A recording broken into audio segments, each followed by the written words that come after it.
শ্মশান নামটি শুনলেই অনেকেরই হয়তো গা ছমছম করে ওঠে, কারণ শ্মশানই এমন একটি জায়গা যেটা আমাদের দাঁড় করিয়ে দেয় একটি নিষ্ঠুর বাস্তবের সামনে। আজ আমি তাই ঘুরে দেখাবো তারাপীঠের এই মহাশ্মশানকে এবং আপনাদের জানাবো তারাপীঠের এই শ্মশান কীভাবে মহাশ্মশানে পরিণত হলো, আর জানাবো এই তারাপীঠের মহাশ্মশানে কী কী অলৌকিক শক্তি লুকিয়ে আছে সেই সম্পর্কে। তার আগে যদি আপনি এই চ্যানেলে নতুন হয়ে থাকেন তাহলে চ্যানেলটিকে অবশ্যই সাবস্ক্রাইব করে নেবেন এবং ভিডিওটি ভালো লাগলে একটি লাইক করবেন, কারণ আপনার একটি লাইক আমাদের আরও নতুন নতুন ভিডিও বানাতে উৎসাহিত করে। তারাপীঠ, যার আগের নাম ছিল চণ্ডীপুর গ্রাম, হিন্দু ধর্মের খুবই একটি জনপ্রিয় ও পবিত্র সিদ্ধপীঠ হলো এই তারাপীঠ। প্রত্যেক দিন হাজার হাজার ভক্তরা আসেন মা তারার দর্শনে।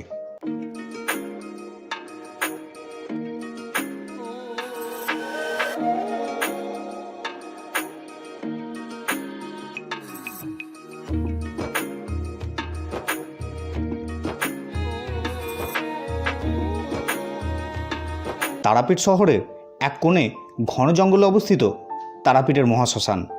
তারাপীঠ শ্মশানের পাশেই রয়েছে মা তারার মন্দির।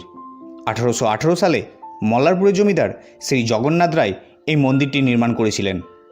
শোনা যায় মা পার্বতীর ত্রিনয়নী এখানে পতিত হয়, আর তার ফলে এটি একটি পীঠস্থানে পরিণত হয়। মা তারার পরম ভক্ত সাধক বামাক্ষেপা এখানে সাধনা ও তপস্যা করে সিদ্ধি লাভ করেন, যার ফলে এই তারাপীঠ পরবর্তীকালে সিদ্ধপীঠে পরিণত হয়। আর এই শ্মশান তারাপীঠেরই অবিচ্ছেদ্য অংশ। লোকবিশ্বাস অনুযায়ী মা তারাদেবীকে শ্মশানের অন্ধকার জঙ্গলে বলি প্রদত্ত থেকে রক্তপান করতে দেখা যায়। এই শ্মশানের একদম পাশ দিয়ে বয়ে চলেছে পবিত্র দ্বারকা নদী। এই নদীতেও আছে এক অলৌকিক শক্তি, যেটা হলো এই নদী উত্তর বাহিনী। হিন্দু ধর্মমতে উত্তর বাহিনী নদী খুবই গুরুত্বপূর্ণ। ভারতে প্রায় সব নদী উত্তরে অবস্থিত হিমালয় থেকে উৎপত্তি, অর্থাৎ দক্ষিণ বাহিনী। ব্যতিক্রম হলো কাশীর গঙ্গা ও বীরভূমের দ্বারকা নদী।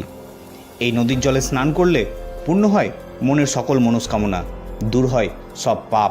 তারাপীঠ শ্মশানে এদিক ওদিক ঘুরতে ঘুরতে দেখতে পাবেন অনেক সাধু সন্তদের, যারা প্রত্যেক দিন তারামায়ের সাধনা ও ধ্যান করেন। শ্মশানের বিভিন্ন জায়গায় সাধু সন্তদের ছোট ছোট কুটির আপনাদের চোখে পড়বে। রাতের অন্ধকারে শ্মশানের সাধু সন্তরা যখন ধ্যানমগ্ন থাকেন, তখন শ্মশানের জঙ্গলে বিভিন্ন জায়গায় নক্ষত্রের মতো আলোকরশ্মি প্রজ্বলিত হয়।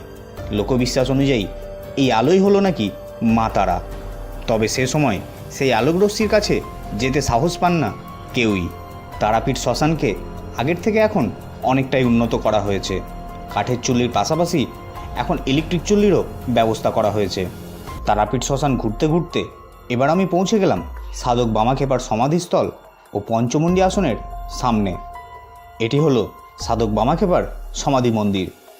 1911 সালে তার মৃত্যুর পরে তার পূর্ব ইচ্ছাতেই শ্মশানের এই অংশে তাকে সমাধিস্থ করা হয়। সমাধি মন্দিরের একদম পাশেই রয়েছে পঞ্চমুণ্ডীর আসন।